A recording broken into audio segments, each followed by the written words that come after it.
Njengombana eselekusela amalanga ambalwa wabona kuthome epelaveke eGudini nje, abatjhayeli sele bathomile ukuphithizela endleleni baye endaweni ngokuhlukahlukana kwazo. Kanti iinkoloyi ezingakavumeleki bona zibe sendleleni, imithelo sele iphelelwe isikhathi kunye neencwadi zokutjhayela eziphelelwe isikhathi kuzizinto bomthetho abazifumeneko nakwethula ijima lamaholideyi weGudini. Kunabatjhayeli ababotjhiweko, Amapholisa abamba nezinye zeenkoloyi. Usomkhandlu wezokuPhepha koMphakathi eMpumalanga uvusisho uthi amapholisa wendlela ayokugada ngisho nangaphakathi kwemizi. Abantu banomkhuba omubi wokuhlonipha la kule emigwaqo emikhulu nala kunama roadblock khona nasemadolobheni.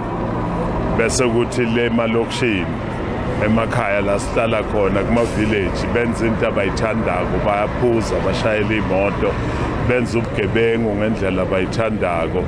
Uyabona nje kwezinye indawo bayabulalana. Amalanga abo aphelile. Ababelane emkhakheni wozokuthutha bazokalese ithemba lokuthi yonke imisebenzi izokwenziwa ngefanelo. Lithuba lesiniketa ngile department ya safety and security kuletha all this bonke labaphethe temthetho letawulwisana nebugebengu nebukhona la endleleni nale emakhaya. Kwethu asinambanzela umuntu nakathi ungipheleketa eliphisi kufanele ibhasi yongena eliphisi imbeke, so ufanele ative aphephile. Abatjhayeli bathokozele ukungenelela kwabezokuPhepha.